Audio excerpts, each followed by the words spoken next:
Hello everyone and welcome back to my channel. I hope you guys have been doing so good since the last video. I hope you enjoyed that. I kind of want to every time I travel somewhere or go somewhere kind of make a vlog like that every time. I feel like that was so fun to do, and just getting to watch like the footage back and stuff.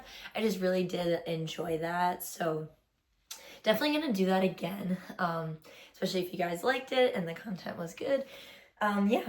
So today we're going to talk about a topic that's very near and dear to my heart.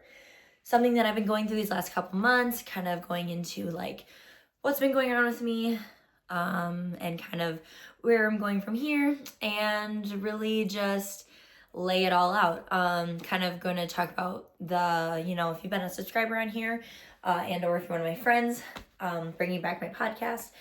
When I started the podcast, Up in the Clouds, it was originally a video format, and then I would extract the audio and I would put it on like YouTube or Apple and Spotify.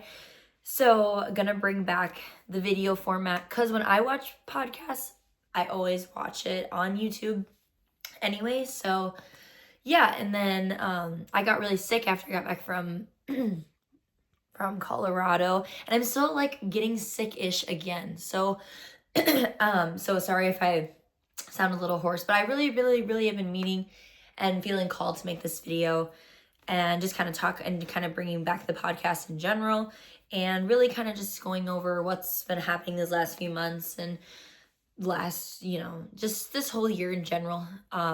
And really just kind of excited about going forward from here. And yeah, and I have been sober from drink. I have been alcohol free since August 3rd. So that is something that I've been on my journey with sobriety. I am now also fully sober from everything except for weed. So kind of talking about that journey, and really kind of like the ups and downs of it, and my best advice from what I've been dealing with and going through, in hopes to share my experience to help somebody else. And because that's kind of where the podcast was always meant for. When I started the podcast back in 21, I'd really done a lot of inner work and did a lot of workshops. I took classes. I was getting like my life coach certification, and I really was like the healthiest version I've ever been of myself. So when I was going back and rewatching all these my old episodes, I was like, God damn, like I wish I was that girl again. But I kind of switched the view of like, oh, I am still that girl. I just have whole new experiences now that I need to heal from, basically. So I've healed once and I can heal again. So this journey with sobriety has really been about healing for me. Very, very, very healing. I feel so good. Obviously there are days where, it's hard, and there are days that are rough, and then there are days that are just great, and there are good days. Having more good days than bad is kind of where I'm getting to, which so grateful, and I love that.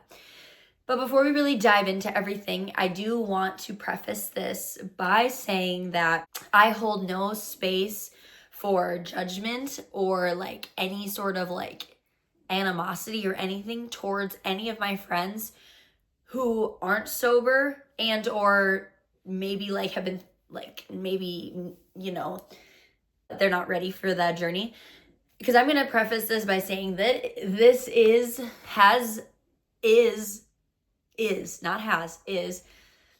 a journey. It is so difficult some days, especially being in like the rave scene, and raving being like a hobby of mine. It's like I'm kind of losing that hobby for a little bit while I'm going through this journey, which I'll get to that point. But I hold no space or judgment for any of my friends that I used to party with or whatever. Me not coming around anymore is not necessarily about you at all. It is all and everything to do with me. It is everything to do with this journey. I have realized that it is really hard still to go to like shows and be around people I used to hang out with, because I am not ready to be around that stuff yet sober. I'm not strong enough to be able to say no yet, and I just know that right now. So really kind of prioritizing myself in that aspect, where I'm not going to put myself in a situation that's going to jeopardize this, because I've been working really hard to get to this place, and I love you all so much. It's hard right now. And hopefully one day I'll be able to go back to like my local shows and hang out with my friends and stuff again, and feel confident in myself that I can be around it and not partake, because it was destroying my life. It did destroy my life for a very long time. And I really spent like the last 3 years of my life really trying to not be here anymore. And I was in a really, really dark place. And it just seemed to get darker and darker and darker the more I chose to partake. And it just was fun until it wasn't fun anymore. And it started getting really, really not fun, and became I need this, not I'm gonna do it casually. It became not casual. And that's where I really had to, and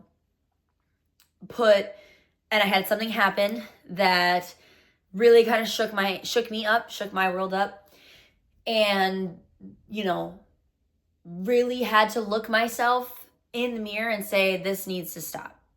This needs to end. I was having these emotional spirals, these crash outs where I would like attempt or think about attempting, and I was just so dark. I really thought I had experienced rock bottom, but in addiction, that rock bottom is such a different rock bottom. And I thought like things I've dealt with were, like I said, it's just a different type of rock bottom to pull yourself out of, and to to forgive yourself for the person that you were and the things that you've done. Forgiveness is the biggest part of it all. Really, it's really forgiving yourself for so much and learning to give yourself grace. And that's kind of like my first biggest advice in this journey is the person that you were when you were in active addiction, you need to, and it's not an excuse for being a shitty person. I do want to say that, but also like looking at yourself with grace and knowing that that's not the person I want to be. And that's not the person I want to be anymore. It's not only the person you don't want to be, but making sure that you know that I don't want to be that person anymore. And I need to make a change in my life. And when I shifted that, it did become easy. At first, I was like, oh, this is so easy. This is no problem. Then it's like when you're faced with it in your face, like you're in front of something, your vice, and then having to say no is the biggest, like, is the biggest, like, deciding, like, oh my God, it's not as easy. And at first I thought it was so easy, really, right?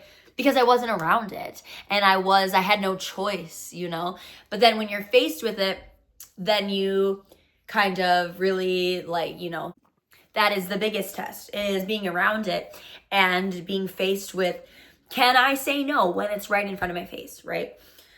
And then you have relapses. That's another thing that's part of this journey is relapses. I had a conversation with a friend, one of my good friends, I think it was like maybe a couple weeks ago, about that. She was kind of really feeling in a very like that depression stage of where all of your emotions that you've been suppressing with whatever drug, whatever alcohol, whatever your vice is, whatever you've been suppressing using a substance is all coming out. And I went through that. I went through that alone. I journaled. I really that was hard. And she was like, I'm doing all this and like, I'm just scared I'm just going to relapse. And I straight up told her the honest truth that relapses are a part of this. Not saying to go do it and go relapse, but having to accept the fact that it might happen and knowing that like that's a part of the journey. I told her my last time I relapsed was honestly so good for me because I was craving doing it. I was thinking about it. I could all I wanted, and then I did it and I hated it. I hated the way I felt. I hated like the next day, and I was really kind of and I was really like, oh my God, a glimpse back into that dark place that I had worked so hard to even have the strength to get out of, to literally crawl from the depths of fucking hell and look at myself and be like, that I told her straight up that my last relapse was that relapse that I needed to not only get it out of my system, but also remind myself, like, you don't enjoy this anymore. And so relapses are going to be a part of the journey, and giving yourself grace if you do relapse, because I felt so ashamed. I have this app. It's like an I Am Sober app that counts down your days for you, which that's kind of like another important aspect I will talk about later. To have to hit that reset button and for it to be like, are you sure? And I'm like, fuck, I wish I wasn't. I wish I didn't, you know? And like having to go through that and like and learning to like forgive yourself. Forgiveness, and that's adding to what I was talking about earlier of like, that's a part of forgiveness too. But knowing that like, okay, I went this long without it. I had a slip up, but I can do it again. And next time I'm going to go longer and longer and longer and longer. So when you relapse, really kind of looking at it with a different view of like the glass is half full of, okay, I went this long. I'm so proud of myself for even going this long. Because at one point I was doing it whatever every single day, you know, so to go even that long without doing it is an accomplishment in itself. And next time I'm going to go longer and longer and longer and longer. And that's how you have to look at it.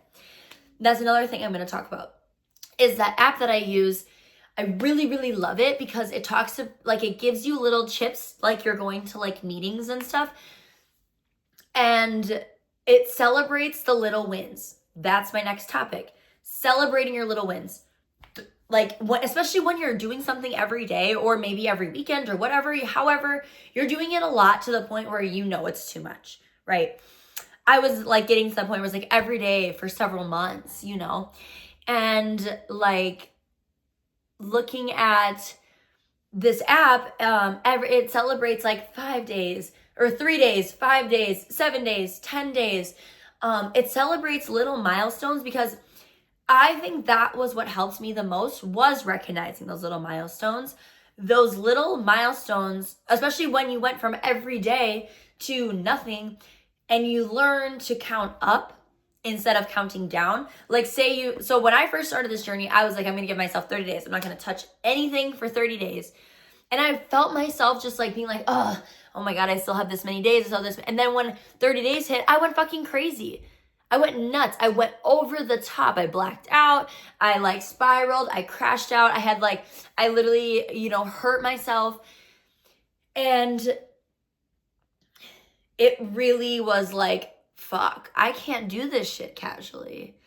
That it was actually funny because a couple of days ago on my like For You page on TikTok, it was a video from Euphoria where it was talking about the scene where it's like, Rue, when you do drugs, it's not when other people do drugs. And that really hit me, like, and it should hit every addict.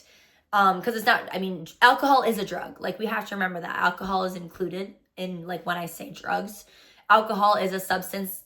Alcohol is a drug. Alcohol is poison, really. But that's another thing besides the point. But so when you go from, so when I put a limit on myself, I felt like it was almost negative. So then I was like, okay, let's do 2 months. Because I went, you know, and then I started being excited to count up, you know, and Tana Mojo, this YouTuber that I watched, was also talking about that, where she was doing the same thing, where she was like giving herself like limits of like, okay, I'm gonna stop for this, you know, drinking for this many days. And then when she would be like day 70, you know, she did 75 hard. And then when she got to day 76, she went nuts too. And then she got to a point where she's like, this is not any, like, same thing with where I was. It's not something that, like, when you're an addict, you're just an addict. And it's not something you can do normal or casually, or maybe even like, and like you could try to learn. And I tried to learn moderation, and it's not something that's just possible for me right now, at least. So when people are like, well, how long are you gonna do this for? It's like, for the foreseeable future, honestly. I don't know if there's a future where I can just casually, take a sip of wine and not drink the whole thing, the whole bottle. I don't know if there's a future where I could just casually have a beer again, without, so it's right. So it's like, I don't really like when people ask that question. It's like, that's another thing, is dealing with like weird backlash, especially like being from the Midwest, like, and or like people that I used to party with. When I did start going back around people again, I had like a weird time with, obviously, people who are not real friends. My real friends, like, they were very understanding. And once I was like, no, I'm not drinking, we're not pressuring. But then there's those people that don't really know they're pressuring. And like, I never hold anything against anybody, because I don't, I've held this persona of this like party girl persona for so long that it is like weird for me to be in an environment and not be fucked up. And so like, I never looked at it as like pressuring. But but people do need to realize that it is pressuring when you are being like, well, come on, just have a sip, just have one shot, just do this. I wish I could. And that's what I'm talking about, like the moderation thing. Like, when I did like do just one shot, then I ended up blacking out. Like, there is no just one. There is no just one, at least for right now.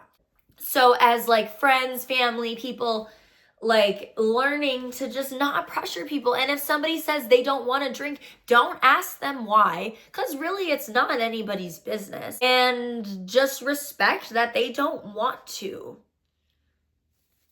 I don't know why it's so hard for some people. And I really, like, especially being in the Midwest, like, oh my God, when I was out in Red Rocks in Denver, when I would like the Colorado people I met, we're so respectful of like, oh, no, I am not drinking. Oh, okay. Like, that was it. There was no more than that. It was not asking me why, or, well, you can't just have one drink, or, or I shouldn't even have to tell you, oh, I'm this many days sober, for you to recognize that. And then to think like, I'm offended if you ask me for a drink. You didn't know. I'm not offended. I had this one guy be like, oh, like, sorry, I didn't mean to offend you. I'm like, no, you're not offending me. I just don't want a drink, and I'm allowed to not want a drink, Yeah, I feel like just like Midwest in general, Midwest culture in general is so revolved around drinking.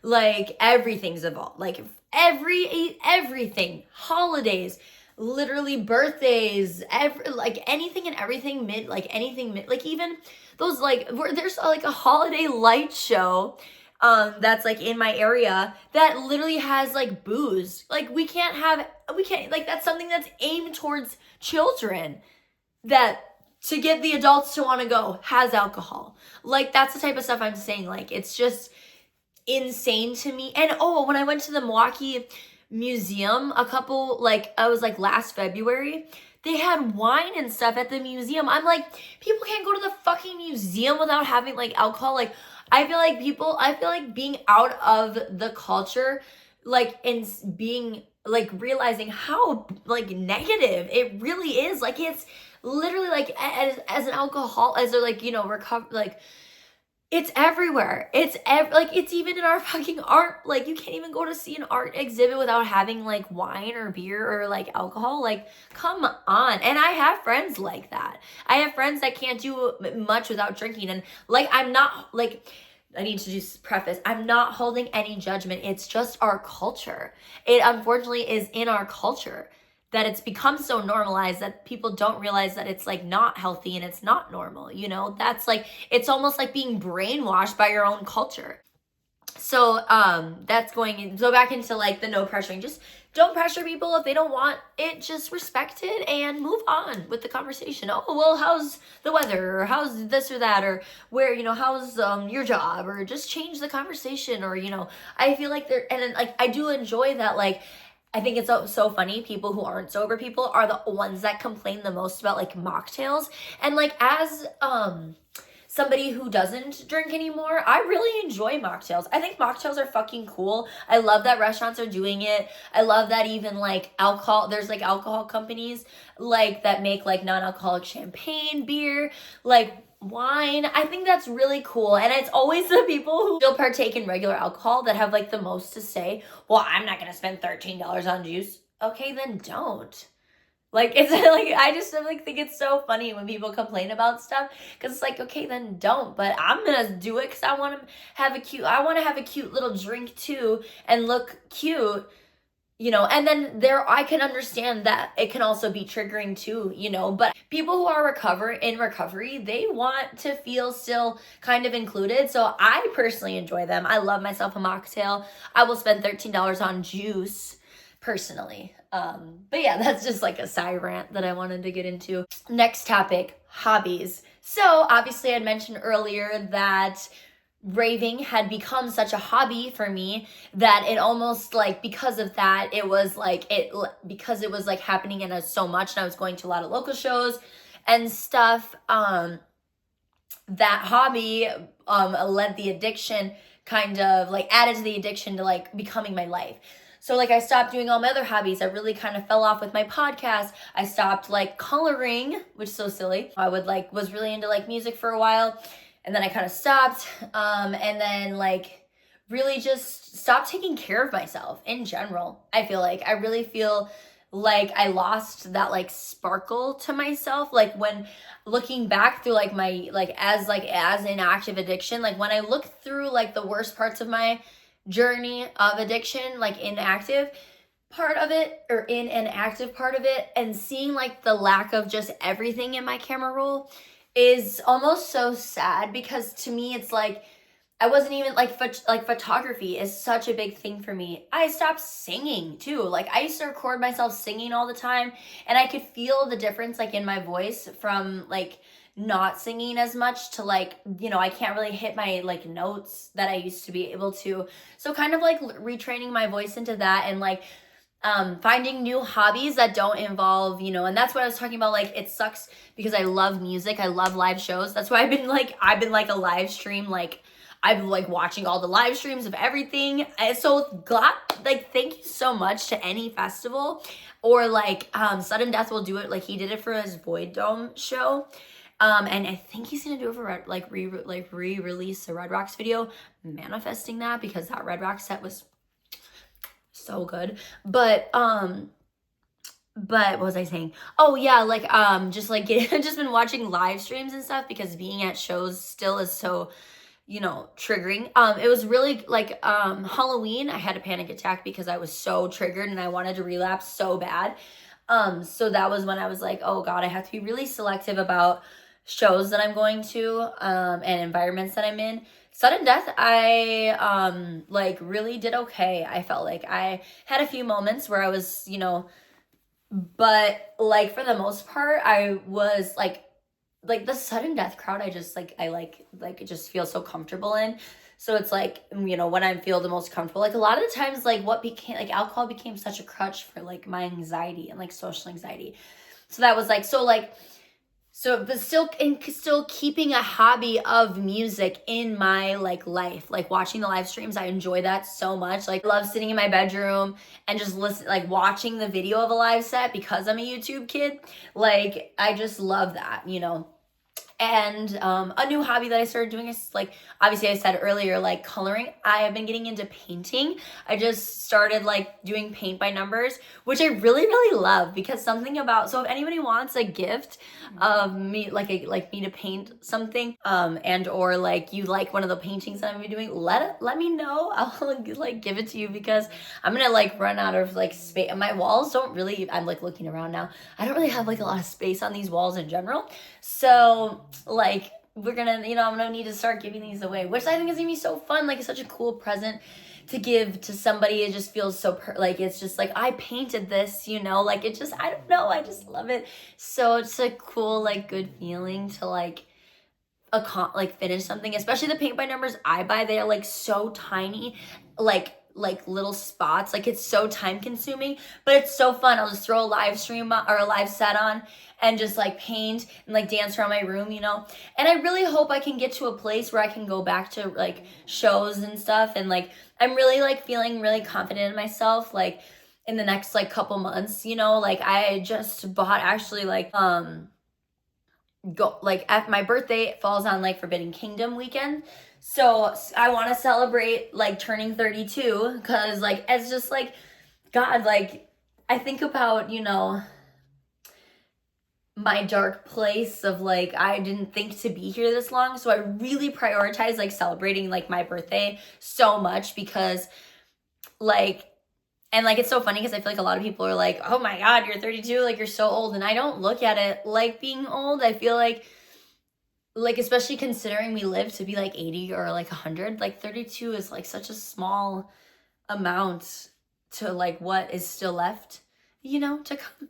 So I really prioritize, and I am a little nervous, but I think I just have to find like the right people to stay with and go with and learn how to, I think it's like enough time to like where I haven't been doing it for so long now, then that I think it'll be easier by then. And I don't know, I feel like it's just, yeah, I'm a little worried, but I'm just like learn to have more confidence in myself that I can say no. And at that point will be like a year and a half. So I think I'll be okay. I think I really do, you know, like I really, really, you know, but it's just believing in myself enough to even just buy the ticket itself is something, you know, right? Like to, you know, and yeah, so that's, you know, but yeah, just finding new hobbies that obviously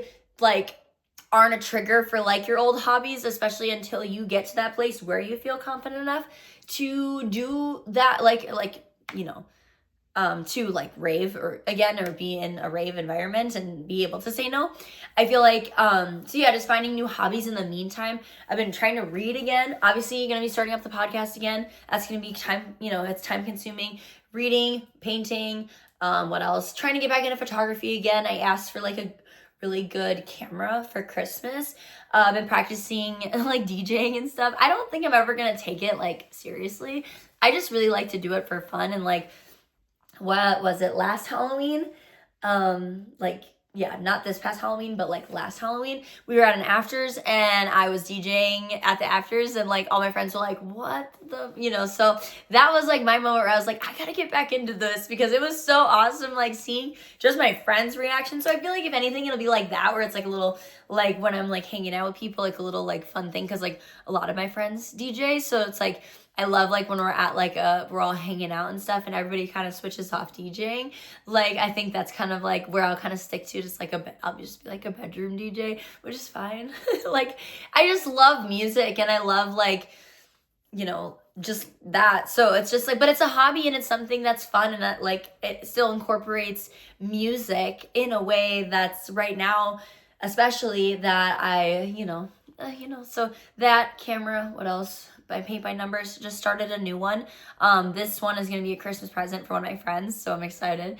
I really gotta hustle ass though, because it's like, God, it's already like December's moving, December's flying. Usually time goes by so slow for me, but like since November, time's been kind of flying, which like I'm like, oh my God, like fuck, Christmas is in like 3 weeks. Like I gotta get my shit together, like so. But yeah, hobbies, apps. Yeah, what else was I gonna talk about? Really, I just think that was kind of like the main points that I really wanted to hit about, and really kind of just, really remind people, like, 3 of my favorite artists, like Mac Miller, Juice WRLD, and Peep, it was just like Juice WRLD's birthday and also his death day. like my 3 favorite artists are like not here anymore because of like, you know, substances. And like it's very humbling reminder to like, if they weren't safe, like how could any of us, especially in the rave scene, because drugs are getting really, really, really bad in the rave scene. Like if those celebrities weren't safe, like neither are we. And it's just not safe. It's just not safe anymore to do anything. I mean, what was it, a few years ago, people were talking about like mushrooms got like laced with fentanyl because they like dusted fentanyl powder on mushrooms. Like nothing is safe anymore. And it's just really sad. And what I was like, what listening to, like I haven't, sometimes it's really hard for me to listen to their music when I sometimes go through phases. Like I was in a phase where I couldn't listen to Juice WRLD for a while because it was really just hard. And I was like listening to some songs again and listening to those songs again in a place of light, where I used to listen to those songs like when I was like in a really dark place. And one song specifically I would listen to when I was like thinking about attempting and or did attempt. And listening to it now, like in a space of light, it's so different, and it's such like a different experience musically to listen to feel grateful from where I came until now, and to be grateful to be back in the light, because like the darkness had me for just so long. And really just even like still be on the surface of the light and not fully back, just being grateful to be alive, because I really like did not think, like I talked about before, I didn't think I was going to be here this long. So to be here as long as I have been, and like that, like there's a reason we're all here. If you've survived through the addiction, especially the addiction, like part of it where you are trying to like, just waking up and being grateful to be alive, I feel like is such a different switch in the mindset. And it's really beautiful. And you're not alone. There's so many resources, support groups. There's like online AA things too now. You don't even have to go like in person, which is really cool. And like finding like, and they're not lame. I feel like there's such like a negative thing about like support groups like being lame or whatever, and they're not lame. They're actually really cool, and they can be really helpful. So it's just like finding the tools that you need, and maybe separating from friends for a little bit, especially if like like they'll be like doing things and it'll be hard. Making new friends too. Friends, like sober friends are cool, or friends that maybe will not partake in things in front of you. I feel like really like having to find that was also super important. Like find people who maybe won't drink around you if you have trouble with drinking, and or if you're having troubles with other substances, like won't do those substances when you're around, like out of respect for you, I think is really important. I think those are like the best types of people in the world, really. And I think like those types of friends are super important. So finding those type of friends aside from like your party friends, are really important. I feel like for me for so long was only having party friends. So it's cool to have friends who will like, be respectful, or like are still like my friends even though I haven't seen them or haven't been able to hang around. It's just really awesome. And I think that's something that also I've been learning in this part of this journey, is learning to lean on people. I spent so much of my life never leaning on anybody, and always dealing with things myself. And learning to let people in has been such a vulnerable part of this journey, and learning to lean on people who are good people and who want you to, you know what I'm saying? Like, I feel like that's so important to this journey too, is finding good people to be in your corner, because you're gonna need it. you can't do this shit alone. I tried, and it's so hard. It is so hard to do alone. So yeah, learning to lean on people has been such a really important part of this journey. I was gonna say exponential, but I don't know if that's the right word for that. Aside from that, I'm trying to work on like the way I talk to myself too. So I feel like I have lost knowledge. There's a better word instead of saying stupid. But yeah, oh, and I've been building Lego sets. I forgot that's also another hobby that I've been getting into. But Legos okay, what's the right word? I'm trying not to use the word expensive. Legos, I think, are overpriced for like the experience. Like, I don't think they need to be that much. I think that's a little crazy, but anyways, that's another new hobby. I just looked at my Lego, like my little I have a little like Venus flytrap one that I did from Little Shop of Horrors, and I was just looking at it. I was like, oh wait, that was another hobby too. So yeah, but yeah. So recap: getting a sober app. I think those sober apps are like, I know some people think they're lame, but they're really cool. Especially, I use the I Am Sober app. That's the one I really like. It gives you little quotes every day too, and it kind of like, I don't know, it celebrates you, which I think that's really important. Celebrating yourself, celebrating little wins, new hobbies, and learning forgiveness, learning to give yourself grace, give yourself a hug now and then, and support, getting support from people. I think those are all necessary part of the journey. And yeah, I think I'm gonna end that here right now. But obviously this is going to be an ongoing topic because it's an ongoing thing in my life. So I will be talking more and more about this with the podcast and going forward, and just really excited to bring it back to like video format, because I just feel like so much better about myself lately, that I feel like better. You know, I miss doing YouTube. It was so fun making that video. I had so much fun. And when I watch podcasts, like I watch them on YouTube. So that's why I like started doing it on YouTube from the beginning. And that's why I'm going to bring it. I find it I've been really working on like my confidence in myself to be able to bring that back, because that's, you know, how I enjoy watching podcasts. So yeah, I just, so keep, you know, subscribe, like, and tap that bell so you can get notifications when I do be posting, because I'm going to use this channel. So when I do post like videos on here and or podcast episodes, y'all can see it and not miss out on a single one. But if you stayed, thank you so much. If you've been here and you've been a loyal subscriber, thank you so much. I love y'all. If you're new, I love you too. And thank you for staying and watching this video. It means a lot to me. And as always, my DMs are open. All my socials are linked below. You can, and my email as well. You can get a hold of me if you're somebody who's sober curious. Maybe you just started your journey. Maybe you're thinking about starting your journey. Maybe you just relapsed and you just need to talk to somebody about it, and or you need to make a change and you don't know where to start. I would love to be here for you. You can reach out to me anytime, and I will get back to you and we can talk. And I would love to help other people too, because I think we all need to have that support and have those friends and have people who get it. So I would love to help anybody who needs help. That's the whole point of this, and that's where, you know, but sending you all love and light. I'm sending everybody who watches this so much love, so much light. I love you all so much. Thank you.